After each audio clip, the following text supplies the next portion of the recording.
gonna ask. I don't know what this is, but it's kind of cute. It's kind of cute. Hey, everybody. It had a sound effect that made me think somebody was hitting a bong. I was like, can somebody share with me?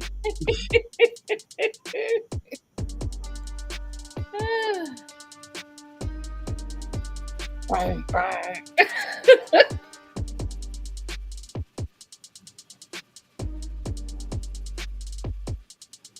Hey, Lorenzo. Hey, Lorenzo. Hey, Lorenzo.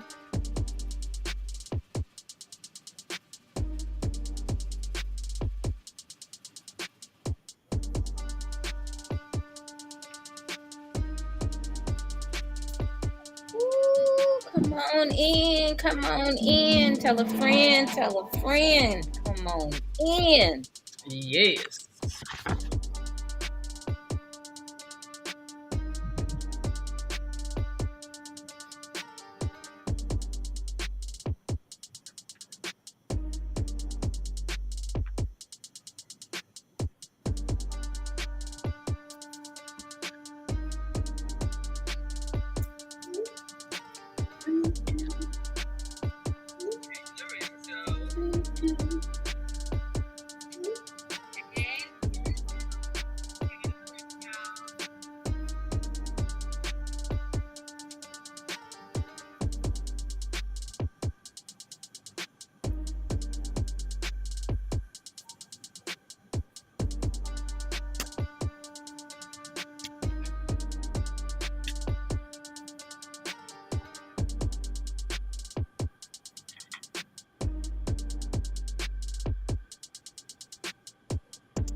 All right, that's doing too much.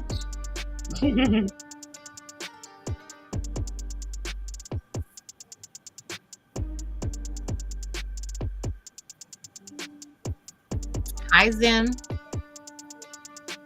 Hey, guys. Come on in.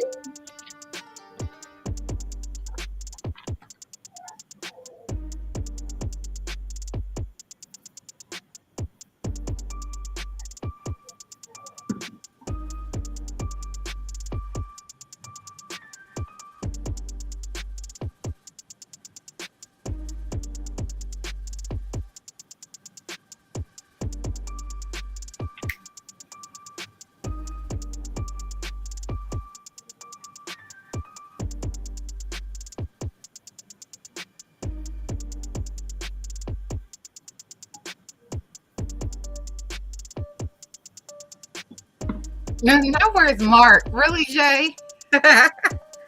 No Mark today. Really? That's what we doing? Hey, Jalen. Hey, J-Dub. Hi, Jalen. Jalen and Jay. He said, where's Mark? What would Mark do? Y'all are funny. This show ain't Y'all about Mark. You just want a male perspective on here. You cracking me up.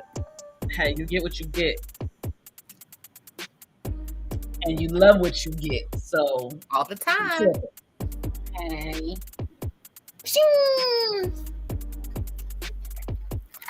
I don't, Mark okay, but we really cute. Okay. Did Mark just say, I'm here? I'm here. I'm just saying, but Mark is okay, but we really cute. Okay, we really cute. You better recognize me without my poofiness. So what game are you watching tonight, JewCee? I got the Eagles and the 49ers on right now. I'm wondering, should I put my jersey back on? I took off my Rams jersey. The Browns is over there hanging it tonight. My Colts won, though. Oh, boy. We love the Colts here in Cleveland. Yes, we do. That boy's leg, do we need to buy him a massage? What we need to get him? She said, what do we need to do for him? Are you talking about my quarterback? Huh? Are you talking about the quarterback?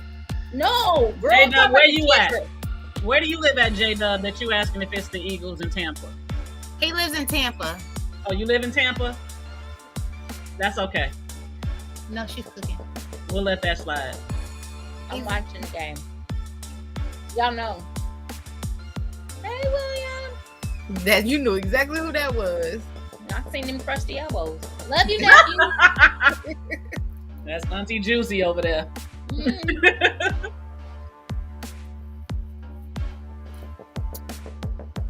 Oh, the kicker injured his leg. Okay.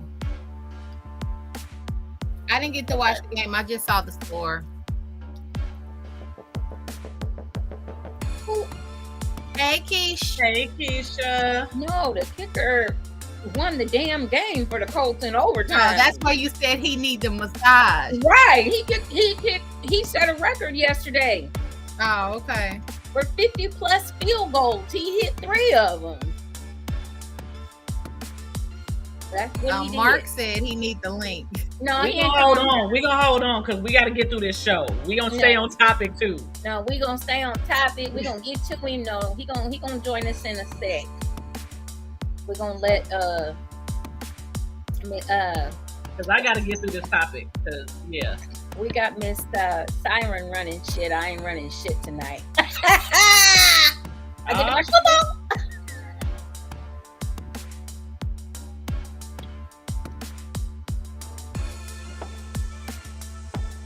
They said I will stay on topic. We're gonna bring you on, patience, grasshopper, patience.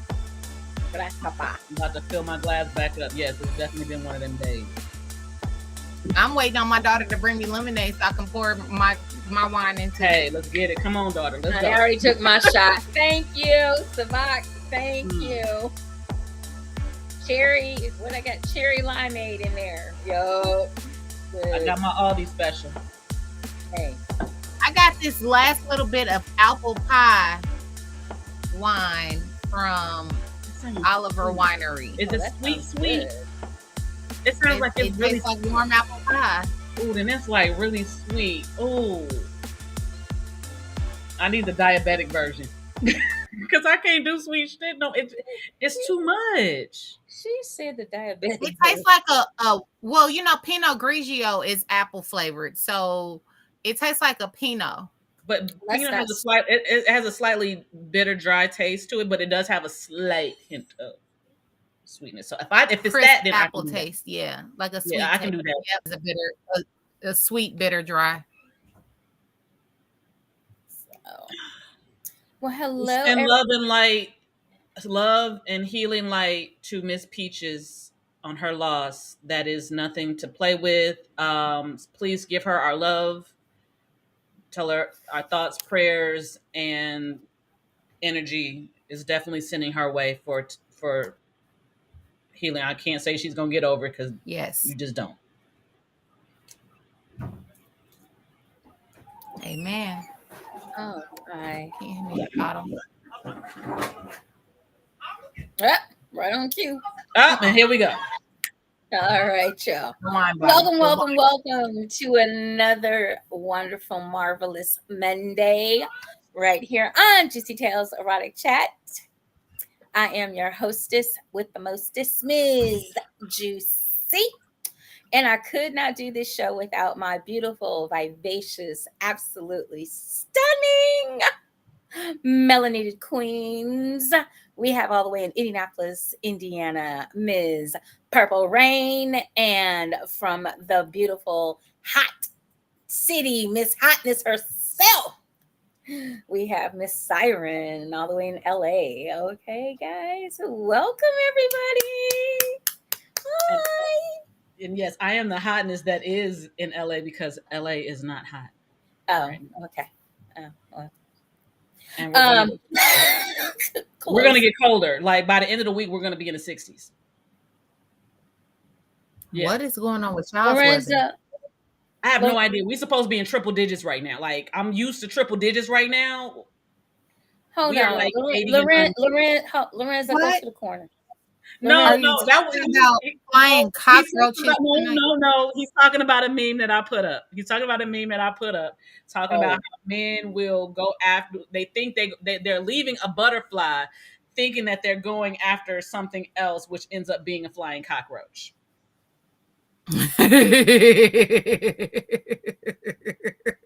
I would be the one thing that the thing that is absolutely the most valuable thing on this fucking planet in this universe, and them other little ones, then the cockroaches. You know what? I'm gonna say that they're worse than flying cockroaches. They're termites. Wow. But termites will destroy a house. Yeah, but that's why you get rid of them. Terminex! Get some Terminex. Get some Terminex. Our Lester Senior. Oh, they're more like thank you for being the Terminator, the exterminator. They're more like bed bugs.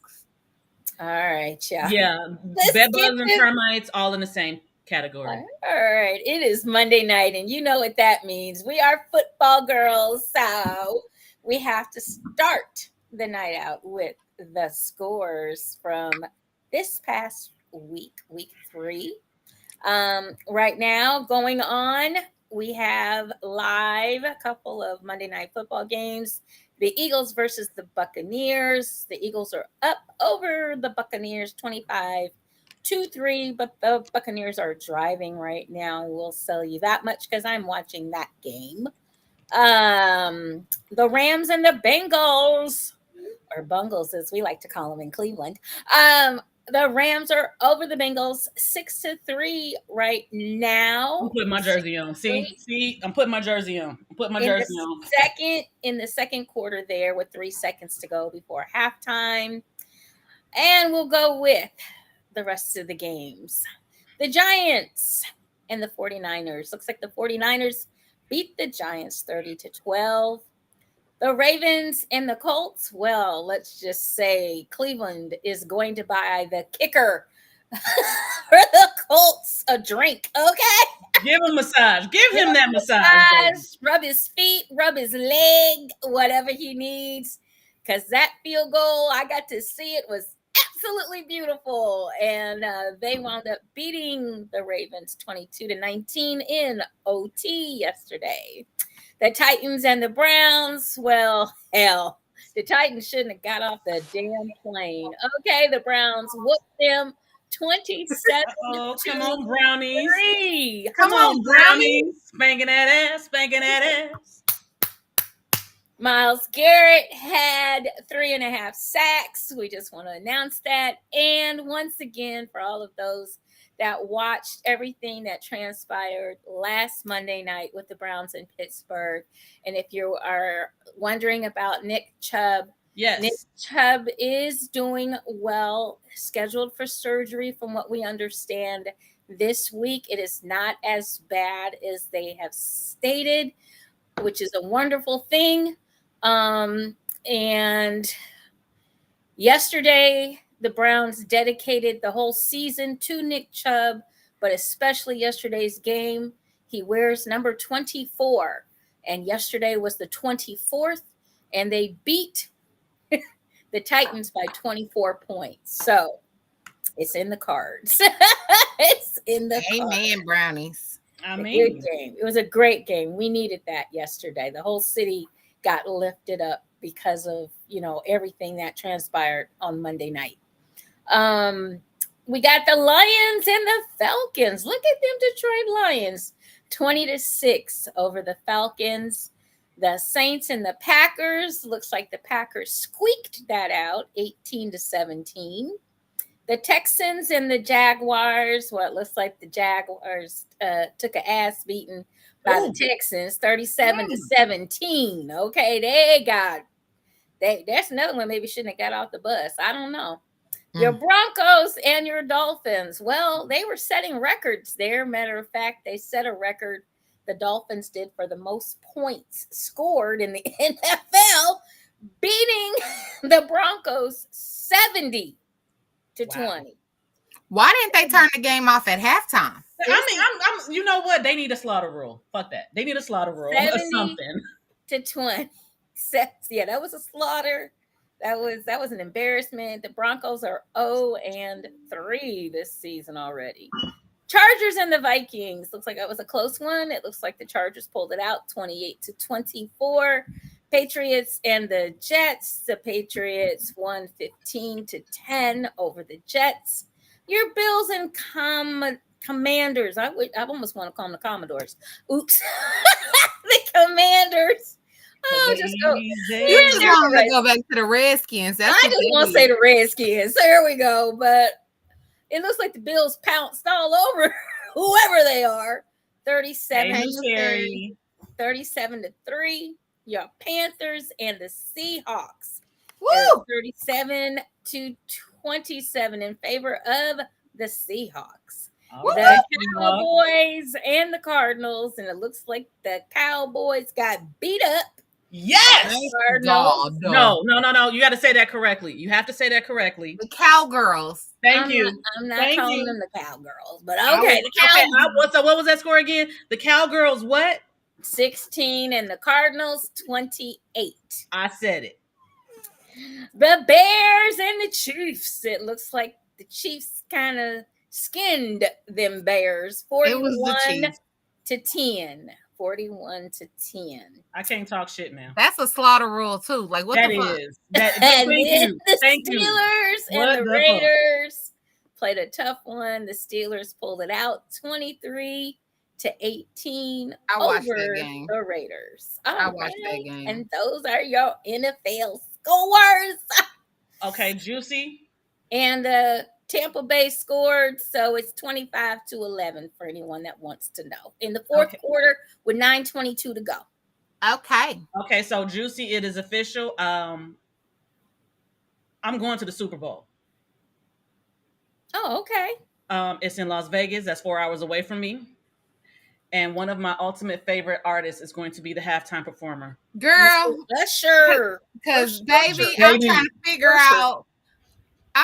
out how to get a contract with the NFL Network right now to do some hair so that I can be there. So I don't give a fuck what I need to do. I need to be somewhere at that game, backstage. I need to be where the players are because I want to see the damn game and I want to see the damn halftime performance. I want to see the behind the scenes. I want to see how this shit is going. I want to see the rehearsals. I just want to see it all.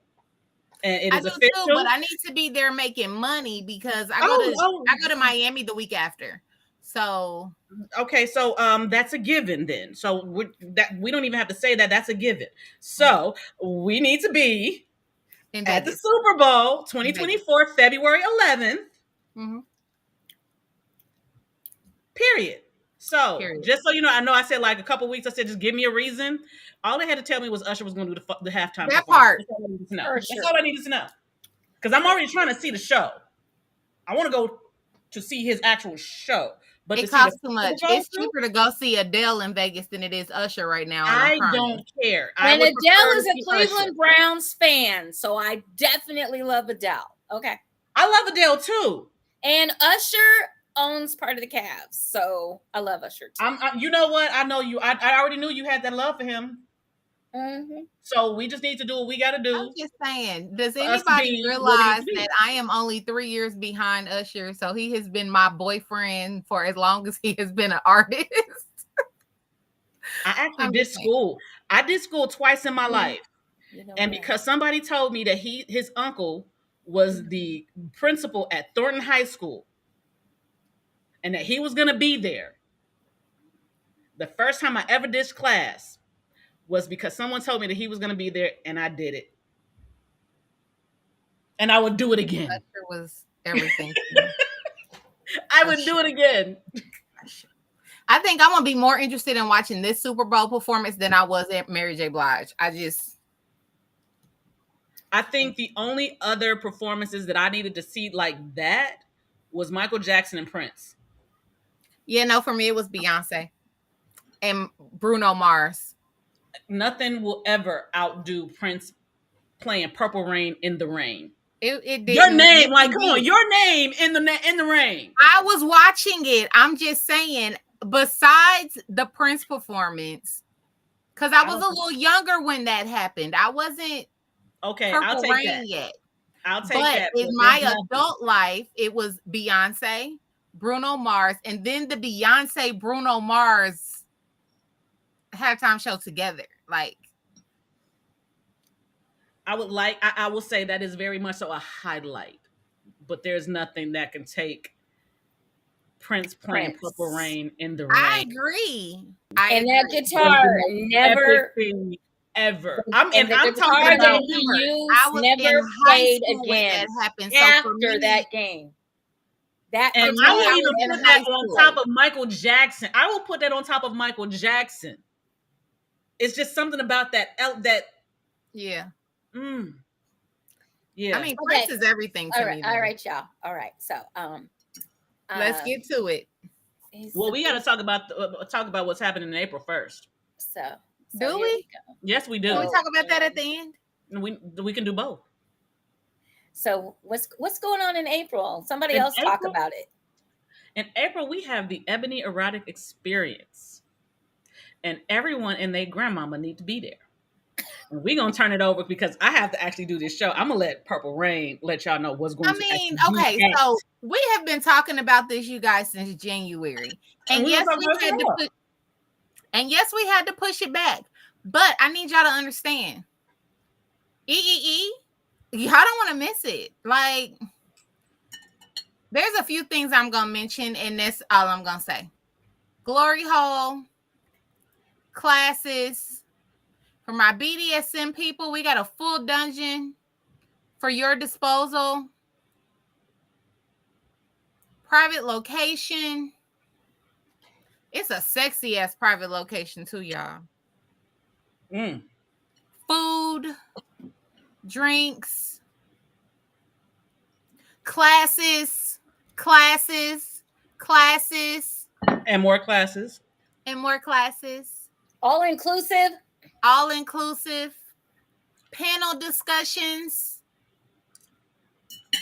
For my men that smoke cigars, a bourbon cigar social area.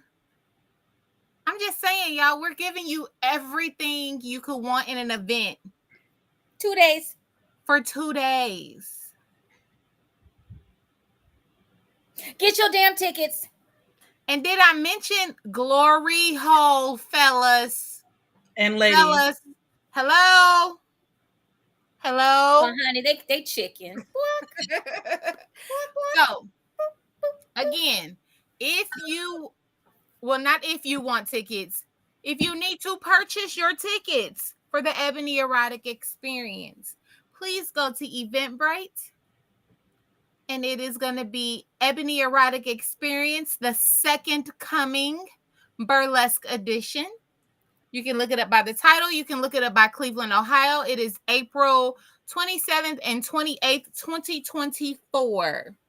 So, if y'all want to see me, if you want to see JewCee, if you want to see Siren, you want to see the rest of the Exotic 7, meet us in person, please come.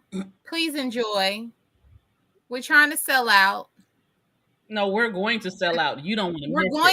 We're going to sell out, but I would like for you to get your tickets before we sell out. So that you don't miss it. To guarantee your space in the place.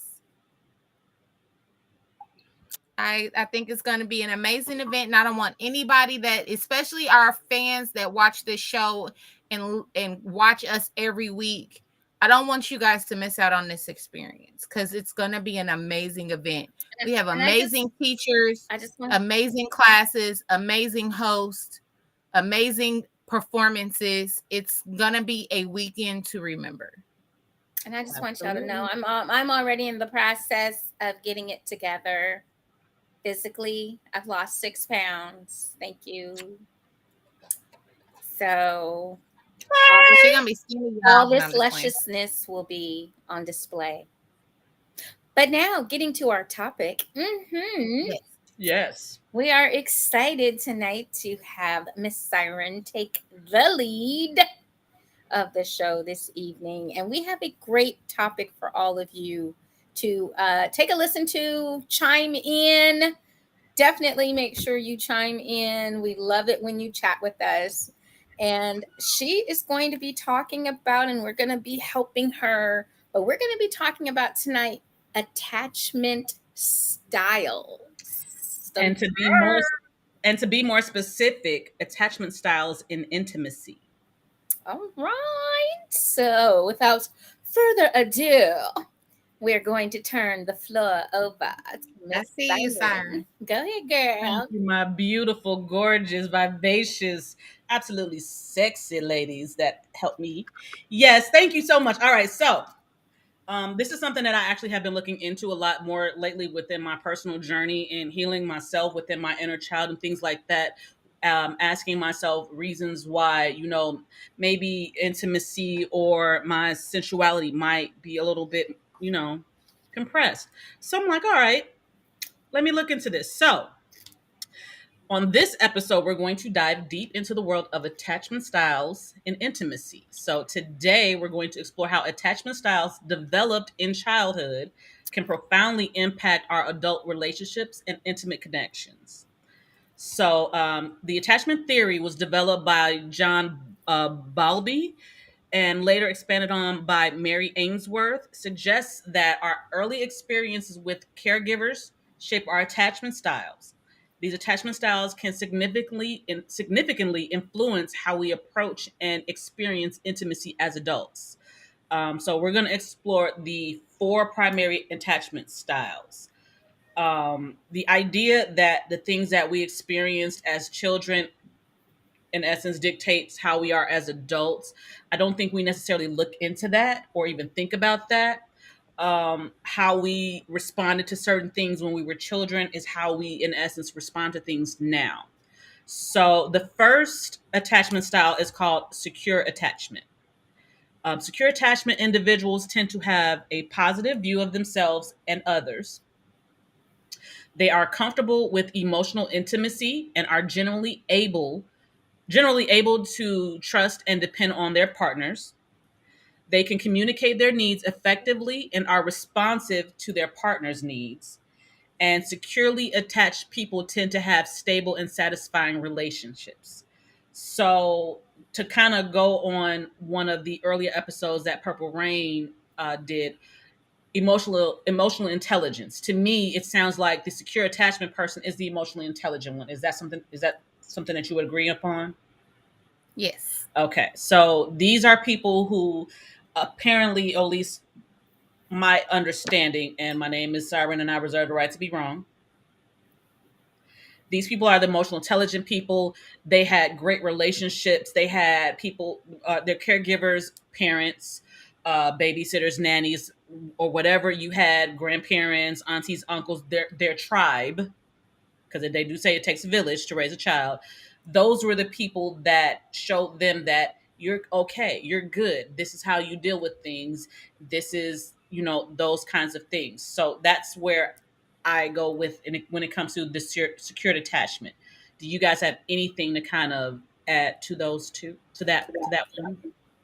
A secure attachment person could also develop secure attachment only because I say that you have people who have healed from their trauma who now have secure attachment. Okay. So in essence, they've gone to therapy, they've gotten the proper help, they've learned emotional intelligence through whatever channel that was.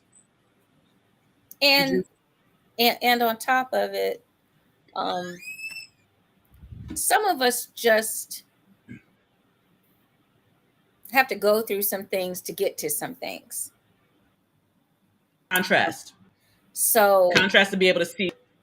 Right. So and sometimes I know in one situation in my life, and sometimes you can be too close to a situation to actually see what is happening. It's kind of after the situation is over, and you're kind of reflecting, and you're kind of going, oh damn. And one of the things that happened to me in my life was my grandmother, because I kept seeing my grandmother as fine, as okay, and then she passed, and then I had a picture of her, and the picture of her, and I had her driver's license.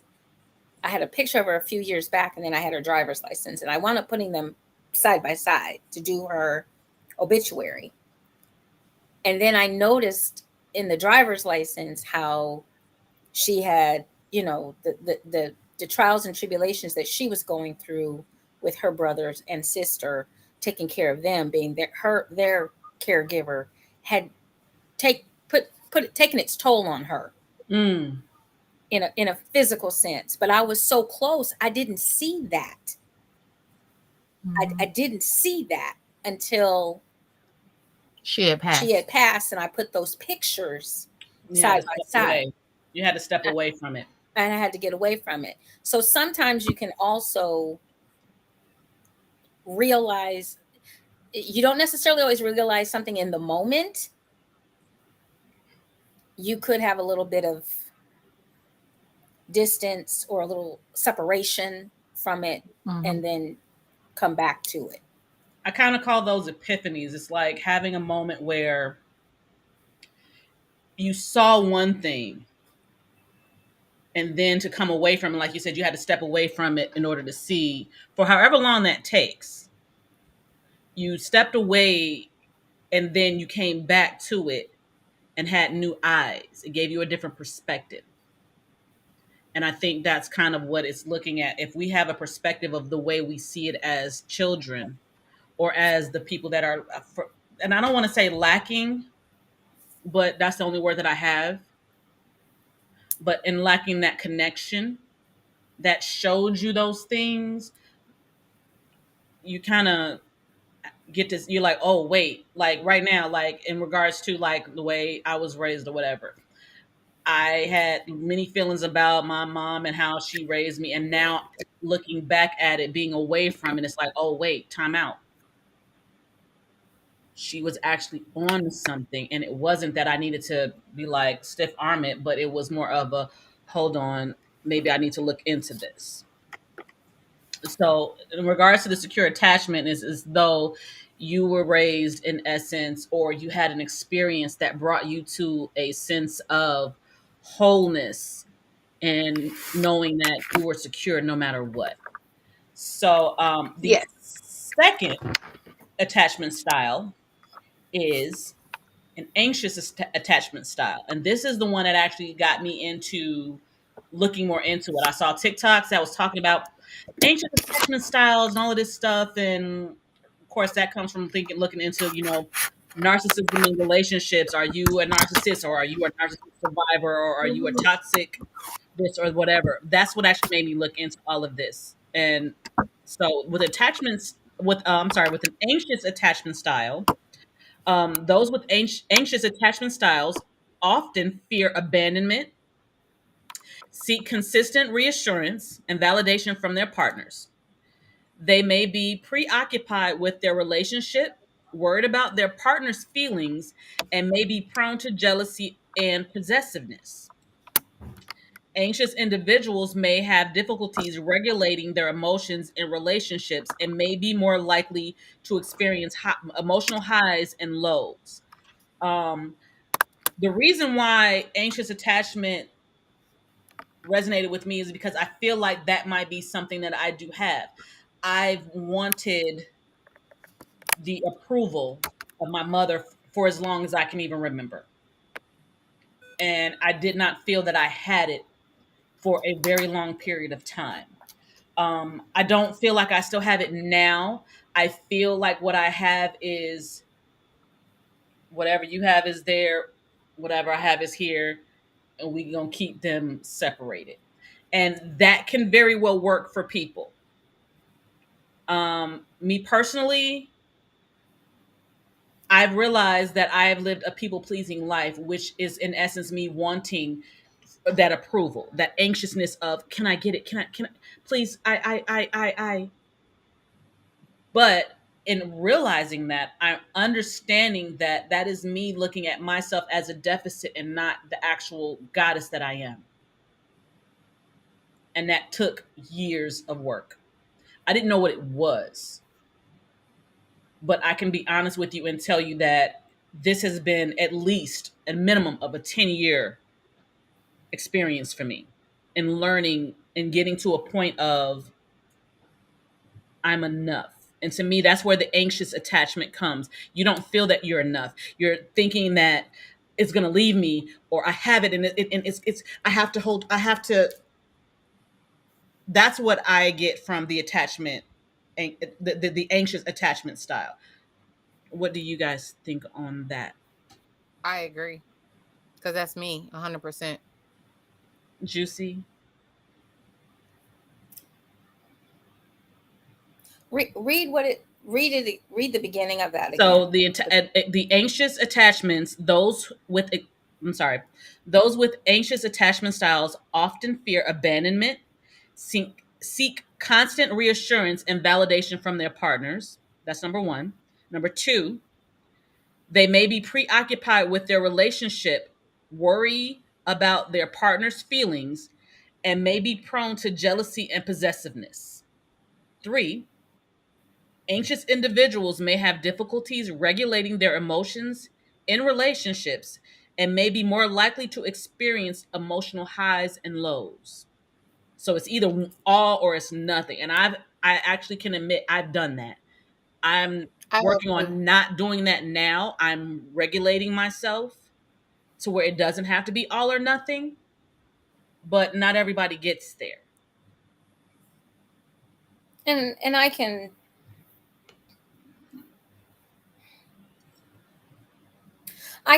agree with it, and I understand too. In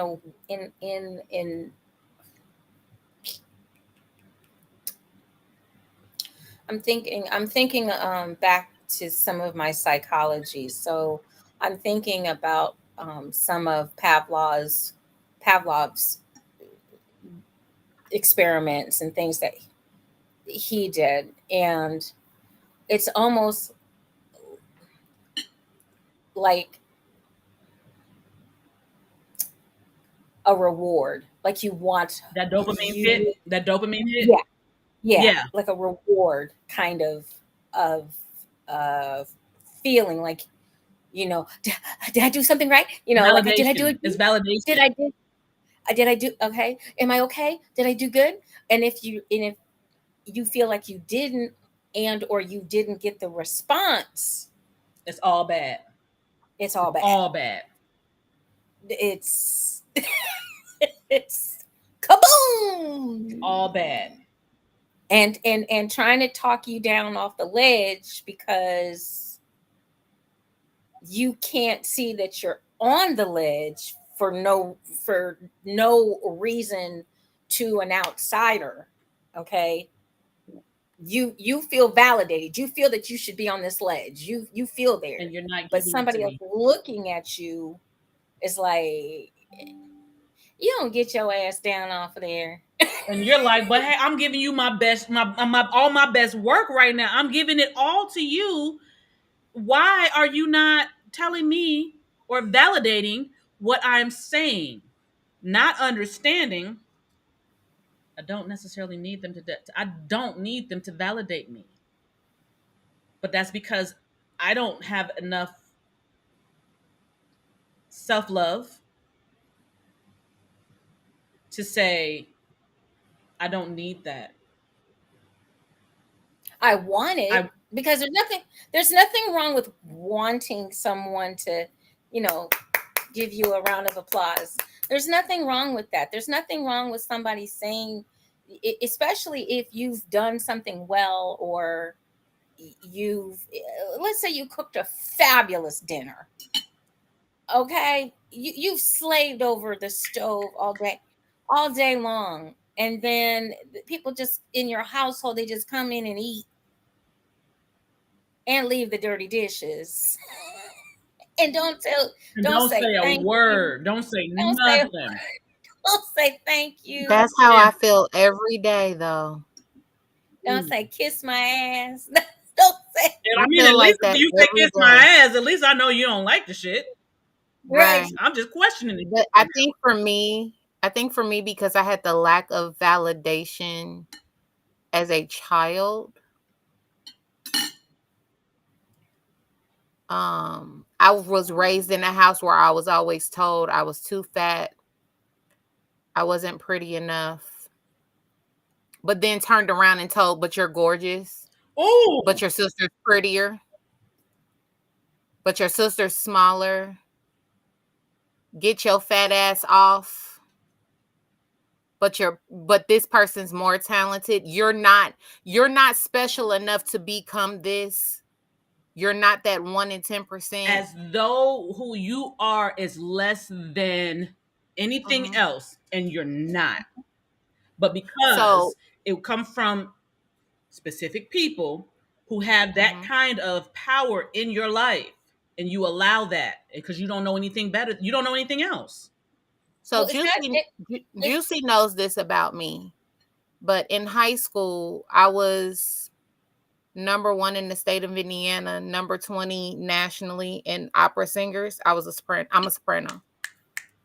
I'm but learning. because I'm learning. Okay. But because being Black and an opera singer isn't what people consider a singer, and I wanted to sing professionally, I was told by my parents, but you're not good enough. You're not this person. You don't have this type of voice. But I was an opera singer, so I don't have that type of voice. To the point where I just quit singing after a while because I didn't have an R&B soul voice, so you can't become a famous singer. When I could have become a famous opera singer, because that's what I wanted to do. I was told that they weren't going to pay for a music education, so I had to pick a different major.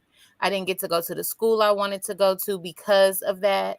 Like, it was just so much that's why I feel like I think I'm chasing now at 40 what I should have chased at 20, because I felt like the way that I was talked to made me become average.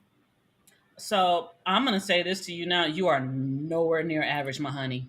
I know that now, and I know who I am now, but it took me a long time of trying to learn how not to give a fuck what the people who were supposed to care about me think.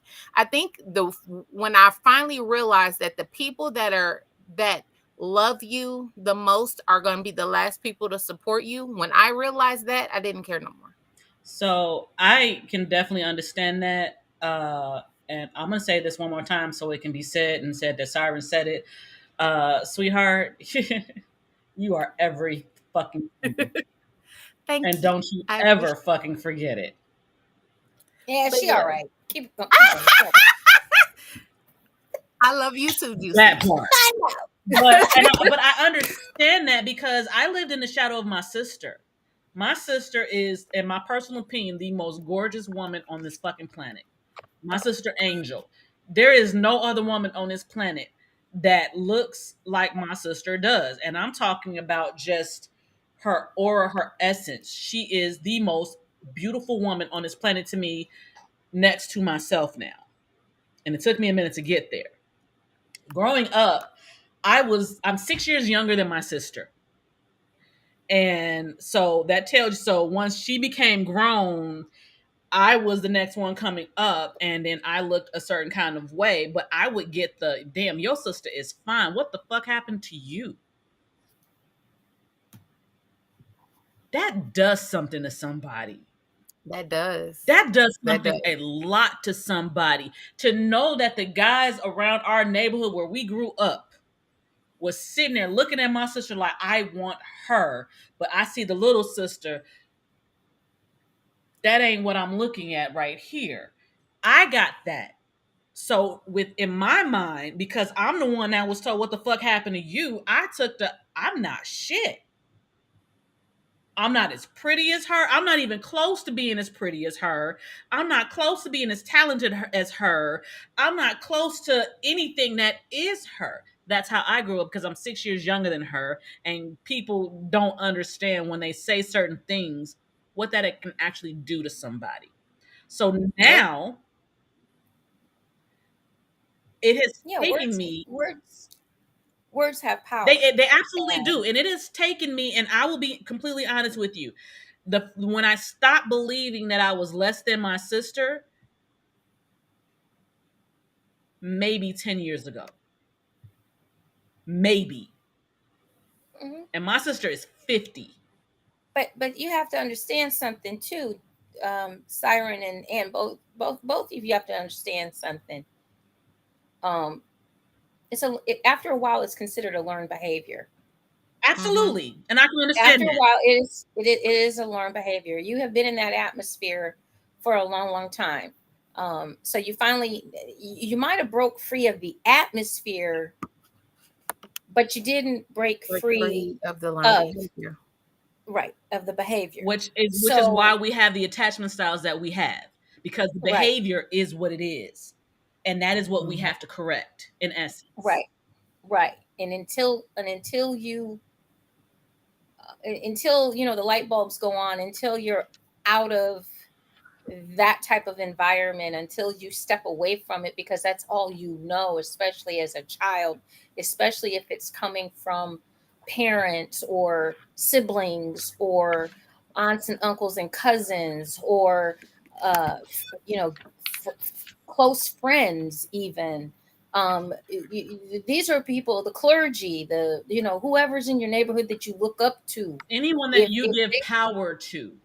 Yeah. And if you've heard this since you were 3 years old, oh, look at the chunky baby, oh, look at the chunky baby, oh, look at the chunky baby, and now you're 12, look at the chunky baby, and look at the chunky baby. Like my brother said something to me that I don't think he even thought would even have an effect on me. He called me funny looking one time, and that stuck with me. Shit, that's still with me right now. Yeah.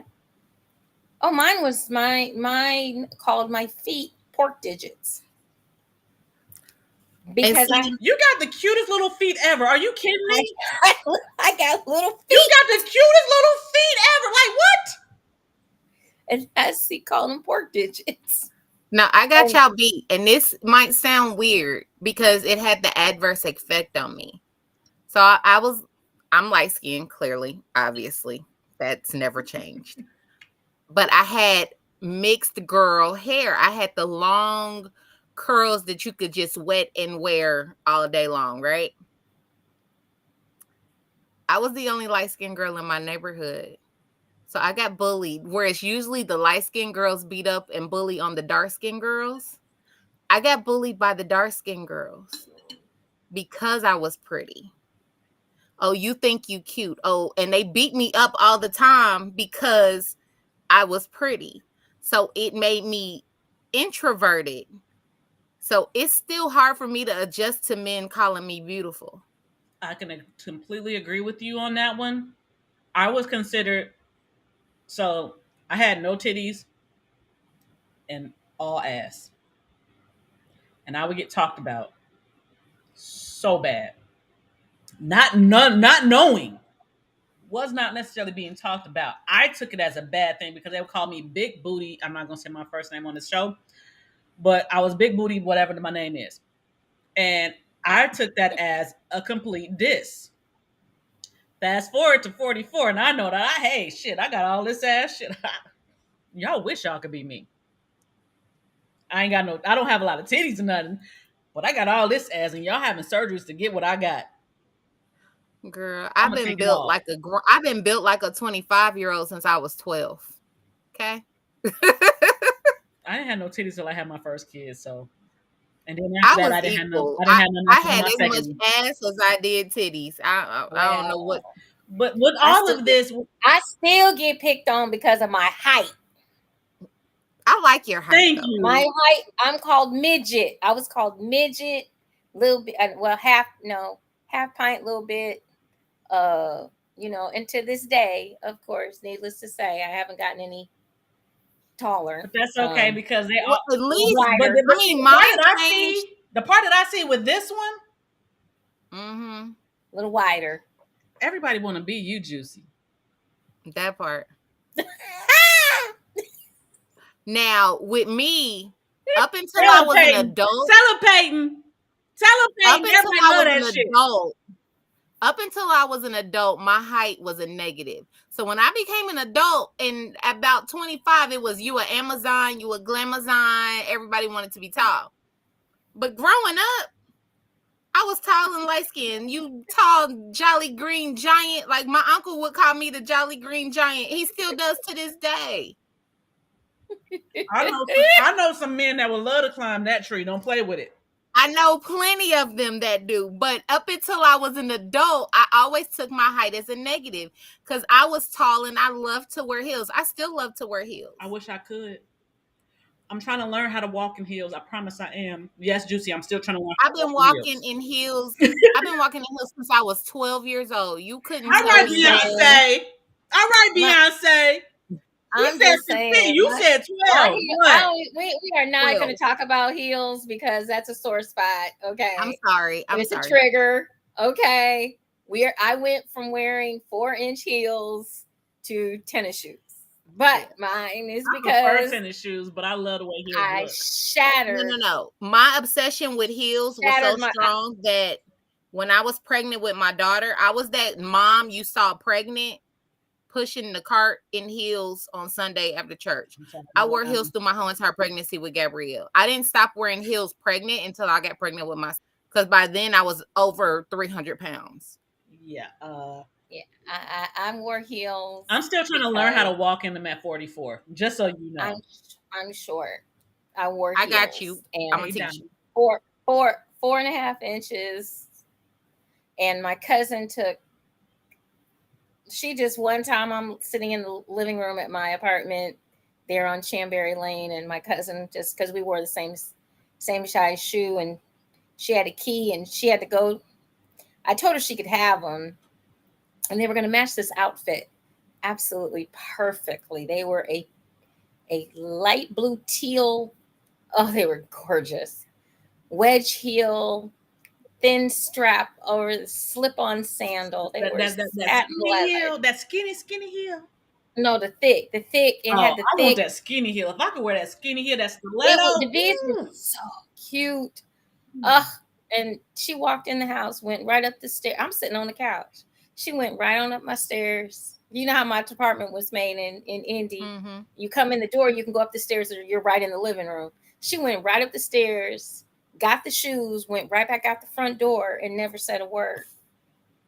Okay, so I had to call her. I had to call her on the phone and go, bitch, if you ever walk in my house and don't speak.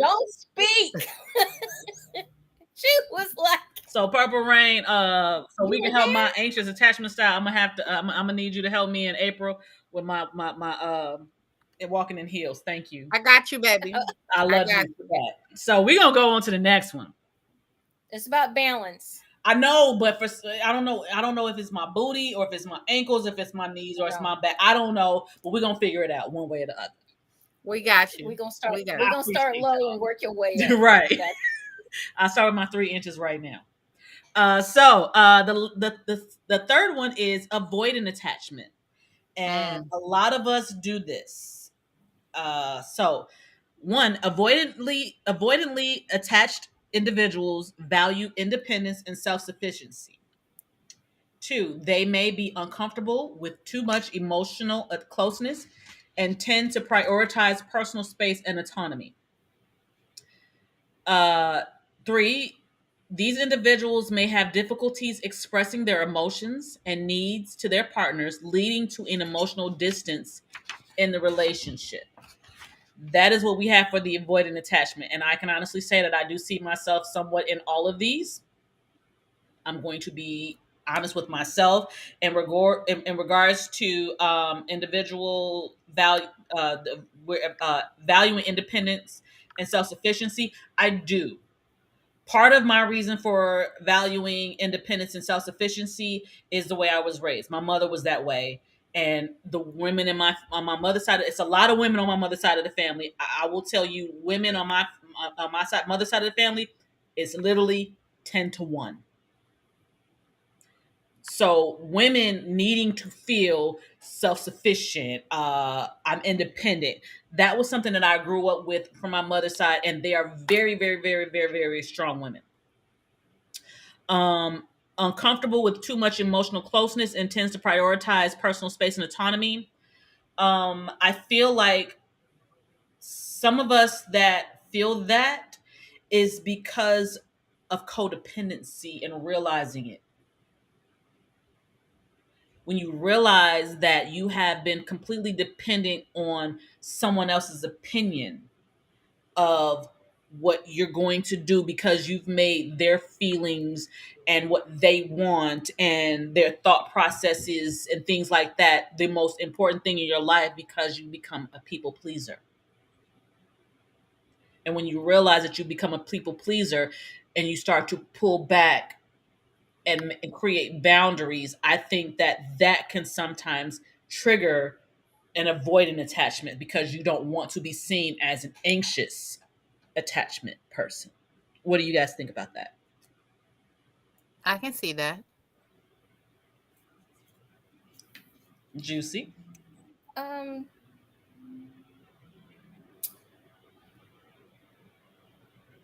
for me, I guess that second part, I can identify with, but I think I did a lot of that. Basically, the strong portion of it, especially, is because we also have to look at somebody's life. A lot of you know my story. If you don't, very, very briefly, I lost both my parents at 16 and 17. My dad died at 16, my mom died at 17. So you either grow up. I didn't have a big family. Um, my actual blood brother molested me, so I'm not close to him. I couldn't go through what I was going through with him. Plus, we're 6 years apart, and he's a jackass. But then you have things, I guess, too. We have to look at um, just the circumstances of your life. Um, Mm-hmm. because I can honestly remember back at before my parents died, I was pretty happy go lucky. I had everything you could possibly need or want. I didn't have to need or want for anything. I traveled. I was a competitive baton twirler. I took dance classes. I had friends. I did well in school. Blah blah blah, all that stuff. But when you lose, when you have that kind of loss, and I don't want to necessarily call it trauma, but I want to call it loss. Um, you become lost because my guides, and I had good guides. I'm truly, honestly, can be say that I was blessed with two good parents. Were they picture perfect? No. I don't think anybody's is. Right. But were they good parents? Did they lay a solid foundation? Yes, they did. Yeah, So, you know, but then you go through things. I went through a lot of things by myself, right or wrong, good or bad, you know. And I wasn't one of those people that looked for anybody's approval. And I think, you, Siren, on my mother's side, I come from a long line of very strong women, in their own right. My aunt, very strong. My grandmother, very strong. My great aunt, very strong. Um, very, very forward thinking. Not gonna take your BS type of women. Um, my grandmother was 4'11". My grandfather on my mother's side was 6'3". I guess one night he was drunk and he thought he was going to hit my grandmother, and that didn't end well for him. ooh, She came after him with a red hot poker for real. Okay, my dear.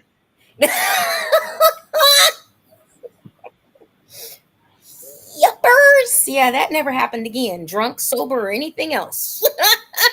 so all of these things that we've experienced in our lives, the people that have come before us that have shown us certain things that were a very intricate part of our growing up and our learning and our seeing, because we look at, and we can call them ancestors, the people that came before us, our parents, aunts, uncles, grandparents, all those people that are intricate in our lives and how we were raised and how we grew up. the way they did things and the way they saw things is how, in essence, we were brought up to be. Not completely, because of course no one can see the perspective of anyone else, and we do understand that. But the idea of the way we were treated and the things that we saw are what has created the attachment styles that we have now.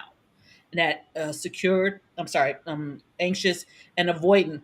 And as well as the next one, these are all the things that have, in essence, shaped and molded the people that we are. The last one, because I want to also get to the next part of this. The last one is disorganized attachment.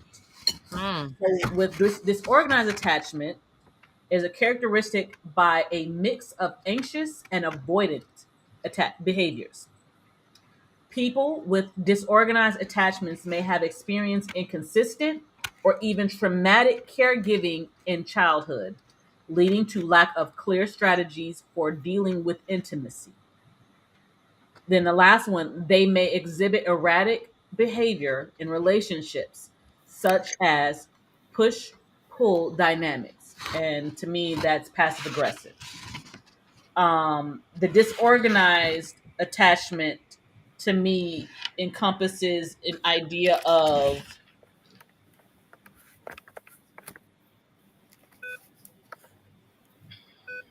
I don't even know how to say this without it sounding like, ugh. I had all this shit that I dealt with as a person, as a child, and growing up and trying to get myself to where I need to even be functioning as a human being in this society that we are in, to where I'm just gonna lash out at whatever I feel like I need to lash out at, whether I need to or not. To me, that's what I get from detachment, from disorganized attachment. That's what I get from that, and I can see they're always on either end of the spectrum. yes. They're either really avoidant or really clingy, and they're never the same. And I feel like, if I'm honest with you, I feel like that is the masses, because we have both. Okay, so you had some people say, "I accept you," and then you had some people be like, "Oh," or then you had some people like, "Fuck you." To me, all of those things can bring any individual to encompass those attachment styles. But at the same time, to me, and maybe and this is part of where we're going. So understanding your own attachment style and that of your partner can be a powerful tool in improving your intimate relationships, and in essence how to work with the different attachment styles. Before I go to how to deal with that, is there anything else you guys want to add to what I just said? I was gonna say that with the different attachment styles, and I said this when we mentioned the first one, it can be based off of other things, not just necessarily the way you were raised, because you could have been raised to have secure attachment. But if you ended up in a relationship with someone who might have had one of the other two, you could end up disorganized. Or one of the other two based off of the situation in that relationship. That person, If you ended up with somebody jealous and narcissistic, you could easily end up with anxious, because you're always looking for validation, because a narcissistic person, you're never enough for them. Absolutely. JewCee? I guess basically just for me personally, I think you have to be able to take a look at, as an adult, and I work with a lot in my field. I work a lot with women, and they carry and harbor a lot of baggage and trauma from childhood, and they don't know how to cope with it. They don't know how to deal with it. They don't know what it is. And I'm a advocate for counseling. I'm not an advocate for counseling because I'm a counselor. I'm an advocate for counseling because I had to have it. When you're not um, you're not crazy, guys. There's a lot of things that go on in life in general that you may not know or be equipped to handle. And sometimes just talking to a complete and total stranger, someone who is neutral, not someone that's going to tell you what you want to hear, and not someone that is going to berate you because maybe you feel different. I've always felt different. Maybe you think different. I've always thought differently. Um, Mine has always been on the more erotic and sexual side. And of course, when you're coming up, that's not what you're supposed to be thinking about. But It is. hey, it is. And I went on, and now I'm doing what I finally have wanted to do because I didn't do it before because, ooh, it's going to be frowned upon. Ooh, my family's going to say this. Ooh, my family's going to. And I found out that my family is the most supportive people on this planet for what I do because they know I'm coming at it from an educational point of view. So, um, but if you're in a rut, or if you're any of these kinds of things, you're feeling anxious, or you're feeling um, like you've got voices in your head, or you might want to harm yourself, or you feel like you're not enough, I put the hotline number down here again so that everybody can go in, and you can call. You can hit 988. It's the National Suicide and Crisis Lifeline. You're not alone. Um, Dial it before you do anything drastic. Get yourself some professional help. Professional help is not necessarily your girlfriends that are going to sit around and say yes to everything that or your guys that are going to sit around and say, yeah, man, you right, yeah. If No. you want some yes people, then understand that's exactly what the fuck they are. They are not telling you the truth. Right. So Understand that. you've got to get with people that are going to be there for you when you right and be there for you when you wrong. Too many of you don't want to hear that part, that wrong part, but we all make mistakes. Nobody's perfect. So, with all of that, and JewCee, honestly, thank you for saying all of that because that's a really big thing. We have these ideas of what we think that we are, and we have to be secure in that. And if someone can come along and say no, and you believe it, then you need to look within yourself as to why. Because the only person that can validate you is you. And that's in essence is what I feel like these attachment styles is. Your attachment is because you're wanting validity. And honestly, and I've been saying this to people, and I feel like this is absolutely true. All human beings want to do is be seen, heard, and understood.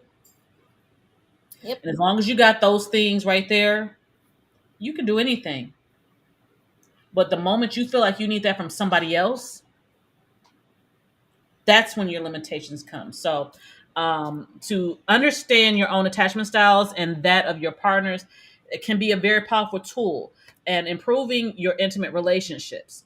Here's some ways to work with different attachment styles. So, with the secured attachment style, continue to nurture open communication and emotional intimacy. Be understanding and supportive in your partner if your partner has a different attachment style. So, to me, what that says is you may have one attachment style, they may have another attachment style. Does not necessarily mean that one is better than the other. And it does not mean that one cannot help the other. Understanding, being seen, heard, and understood is what human beings need. Understanding is that biggest thing. Can you understand me and accept me for who I am and knowing this is just me? That to me is like a huge Amen. thing. That is a huge thing. No one is supposed to be you. And I think a lot of the times when it comes to that, being supportive, we feel that we can be supportive only when these people fall into line in what we feel is okay. No, that's not a way to be. Personally, I have no other words of saying that's not how to be. Accepting people for who they are, understanding that they are not you, is a big thing. um Before I continue on, as far as how to handle the secured attachment, you guys have anything to add? Mm-mm. Okay. You, Purple Rain? No. All right, so the second one is the anxious attachment style and how to deal with that. Working on self-soothing techniques to reduce dependency on your partner for validation. Communicate your needs calmly and clearly. And we're gonna take this to what Ms. JewCee always says. What is that communication? Clear, concise communication. So that's what this is in essence saying. So communicate your needs calmly and clearly to avoid overwhelming your partner. That anxiousness, and I can understand it and I relate to it because I have felt like that up until maybe a month ago, that I needed this. And if I'm honest with you, I felt like from my partner, I need you to tell me that what I feel is good so that I can feel good in it. Not understanding that I'm good. And everyone is not going to understand, and everyone is not going to validate that. But that anxious attachment wants that. So I really do like the fact that communication, that clear, concise communication that JewCee talks about, is something that is definitely needed so that you don't have questions and you are not sitting there, well, I wonder if they know this. No, you do know this. We had a communication, we talked about it, and I clearly communicated it with you. Before I continue on, is there anything about the anxious attachment and dealing with that you guys want to add? Just letting people know that sometimes when you're in that type of a what I want to call it, we'll just say in that moment of time when you're feeling anxious, when you're looking for something that's not there, be careful what you look for. You just might get it. You just might get it. Be careful. Oh, please elaborate on that, because that right there is a big one, because I didn't even think about that. Be careful. Because a lot of people, okay, you might push somebody to the point where they say something that they can't take back. Okay? Because you're feeling some type of a way. Always remember, your relationships are a two-way street. It's no longer a one-way. It's what people forget to do is when they step into these relationships, and this is what I see a lot of. I see a lot of I and me instead of us and we. Y'all got too much I and me in a relationship. I and me is when you're single. Mm-hmm. Us and we is when you get with somebody. So you got to stop, and sometimes you got to just be quiet, let the other person express themselves, let them say what they need to say, vice versa. Relationships are not just about doing this, but sometimes it's about this. Listening and not running your mouth. Don't say nothing, just listen. I definitely want to say yes. Absolutely yes. But But I will, the other part of that is you knowing yourself mm-hmm. will definitely help you decipher what is for you and what is not for you.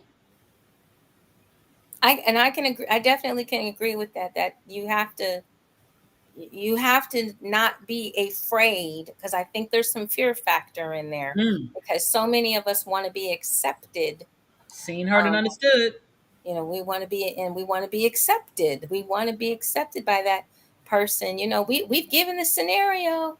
Remember, Siren, our scenario? We see somebody across the room, and we haven't even had the whole line of relationship, including divorce, before we even know your name. Right? Really, divorce too? Yeah. That too, yes. We done went through the whole 9 yards. Or death. We done said hello to the divorce table with kids and all before we even know the name. Yes, we go through the whole you did. Yeah, it has to be. We have to do a better job of communicating and not just going, having a Harlequin moment, it's all going to end happily ever after. Yes. And this is not a Harlequin romance, honey. No, this is not, honey. Get it together. It's reality. Yeah. So the next one is avoiding attachment. So how do you deal with that? Challenge your discomfort with emotional intimacy by gradually allowing yourself to become more vulnerable with your partner. Recognize that it is okay to rely on others at times. That is a very slippery slope for me, and I don't even know if I even said that properly. So my name is Siren, and I reserve the right to be wrong.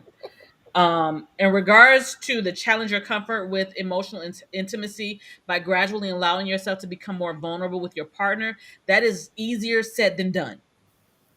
Well, and the one thing I think that wasn't in there is the trust factor.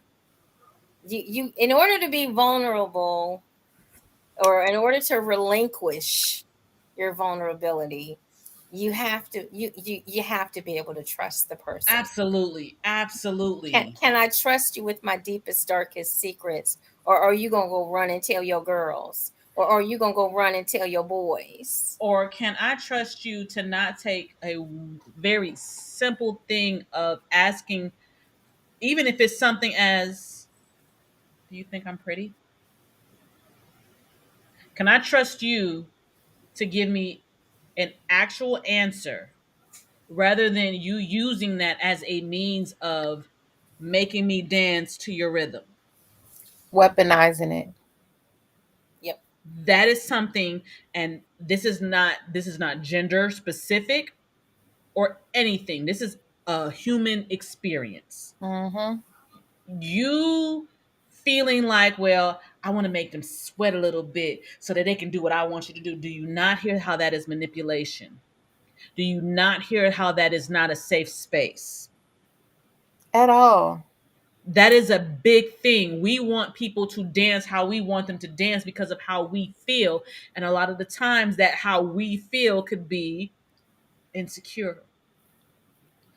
And we're wanting that validation from us. So rather than us doing what an anxious attachment person would do, we're doing the avoidant attachment. Well, maybe if I push them away and they show me that they really want me, they won't take that, or they'll do what I want them to do.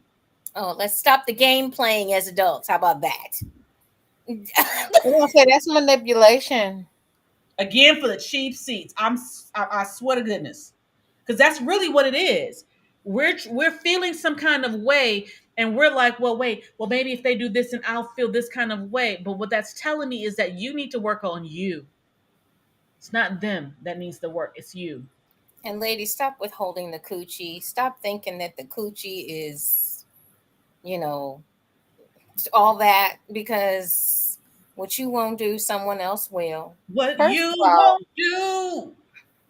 do for love. Sometimes going ahead and giving up the coochie will let you know who they really are in the beginning, and you can get rid of them a lot faster because they're really good at manipulating you until they get it. And sometimes if you have to do that, you already know the answer. Yep. And then sometimes makeup sex is fabulous. And it is exactly just there have been instances though. I just need to get what I need to get off right now, and I know you know what I need to be done, and that's that. Yeah, well, I was referring more to how some, and I'm using women and men as the manipulators, but women as withholding coochie. Because That's sometimes you're like, we don't want do them. men withhold dick? Yes, they do. But when women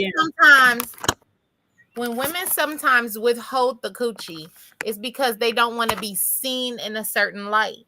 So what I'm saying to that is, though, sometimes ladies, fuck how they see you, because doing that, especially if you want it, will let you see who they, because they still have their representative until they get the coochie. Oh, I like that. First of all, I ain't withholding no coochie. Okay, we I haven't want said. no woman. I have my needs. So if I want to give up the coochie, I'm going to give up the coochie. But what I've learned is that in times when I have given it up to certain people, it showed me their true colors immediately after. And That's their knowing how. representative immediately left. I like that. I really, really like that. So, well, So, I mean, and I guess it depends on how you're going into it. But I guess I'm looking at it from a standpoint that you are either in a you're in a relationship, or you think, okay, you think you're in a relationship, and he or she didn't do something that. So you want to hold the coochie? Yeah, so no, I get what you're saying too. Yeah. So yeah, that part, stop it. Okay. Who just said hello? And then tell us who you are, because we don't know your name. So I'm gonna go to the last one. So disorganized attachment. Seek therapy or counseling to address any past traumas or unresolved issues that may be contributing to your disorganized attachment. A professional can help you develop healthier coping strategies. See, yes. I told you that help. Right. But I remember when you told us what the disorganized was, I said that sometimes that can come from trauma or relationship trauma. Yep, you sure did. Sure did. So with all of these are how to work with your different attachment styles. We're doing very well. Thank you so much for tuning in, CP. So remember that attachment styles are not fixed. An individual can develop more secure attachment with personal growth and therapeutic support. Understanding the working with your attachment style can lead to more fulfilling and harmonious intimate relationships. This is the entire part of all of this. The reason why I even wanted to even talk about this is because I understand we have these issues, we have these attachment styles, and the reasons why we have these attachment styles. This is me speaking to my own inner child, me saying, hey, you are okay, and how you are dealing with things is how you're dealing with things. I am getting the help that I need, how I need to get it.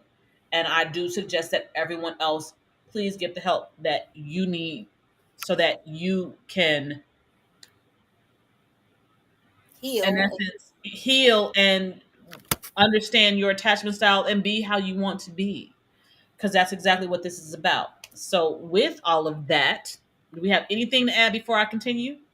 No, just letting everyone know, change is the only constant. That part. Yeah. And we're going scientifically, that is the only constant. It's the only constant. So it is okay to change, to grow. And what you thought of when you what you had, the thoughts you had when you were a teenager, and I know we've all had teenagers. I've had teenagers in my car, and the stuff that they talk about in the car, I'm like, did I sound like that with my mom and dad? Let's do the time. Unfortunately, what is it? Those are the stupid things I used to say. One of my favorite songs. But you grow up and you grow out of some things, and it's okay to change, and it's okay to self-reflect and see, hey, and it's okay to say, hey, I did some dumb shit. Okay. And obviously I wasn't thinking straight, or I had some bad information or some partial information. Now I have all the facts, and this is how I'm going to be. And let's be clear, it's not necessarily that you made some bad decisions. You made a decision that you learned from.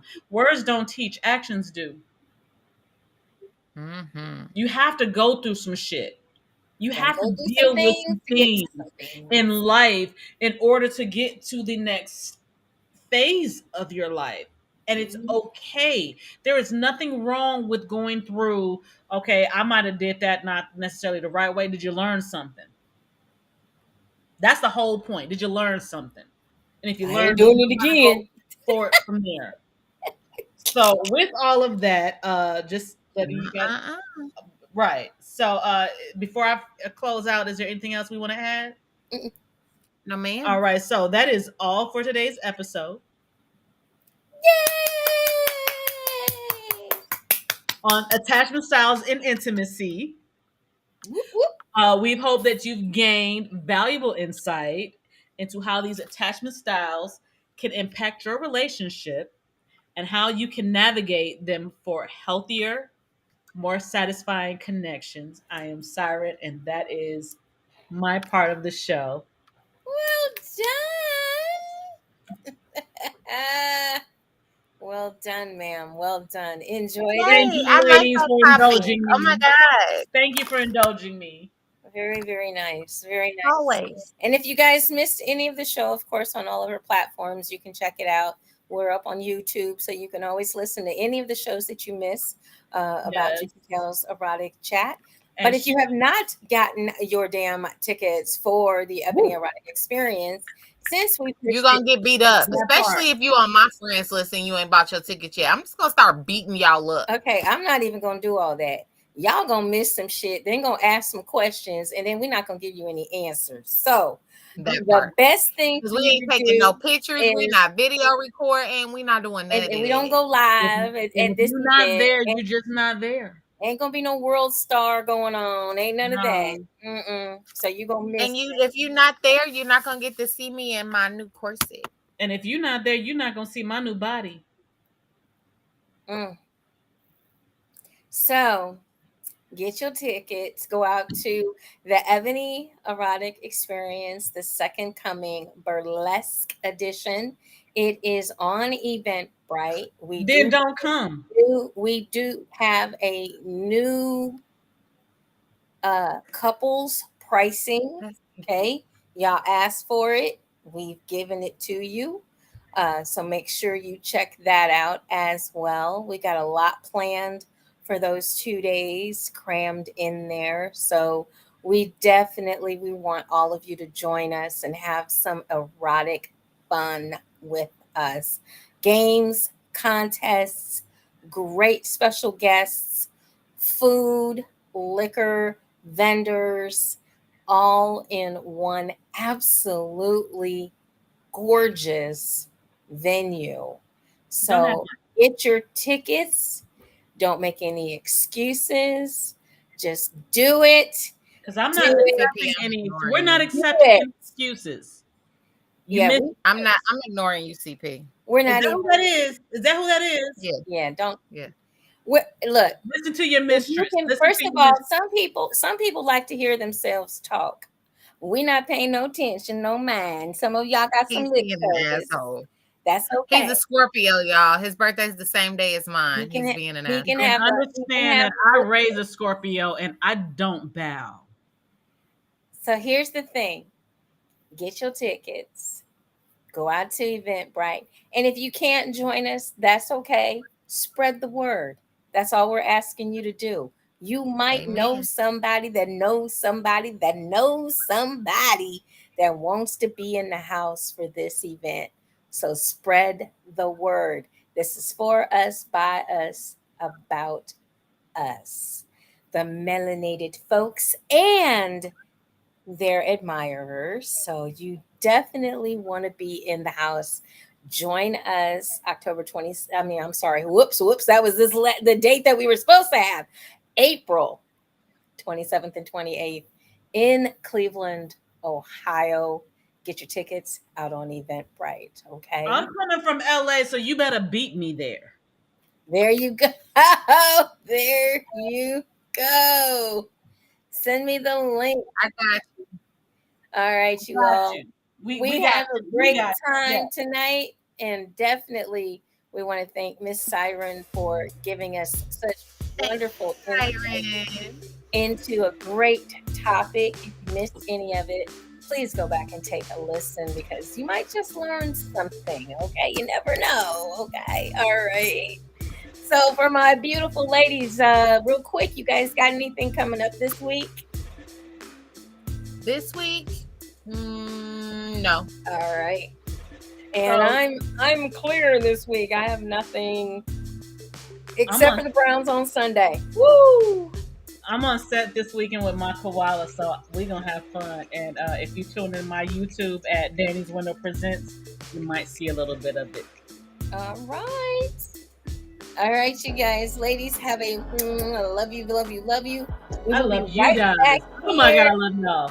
Next Monday night, don't miss it. We start at 9:30 Eastern, 8:30 Central, 6:30 for our folks out on the West Coast, and for our folks in Barbados, our brothers and sisters, we start at 10:30 p.m. Make sure you join us. Remember to enjoy, enlighten, and embrace eroticism. For Ms. JewCee and my co-hosts, Miss Siren and Miss Purple Rain. We love you guys. Bye-bye. Bye.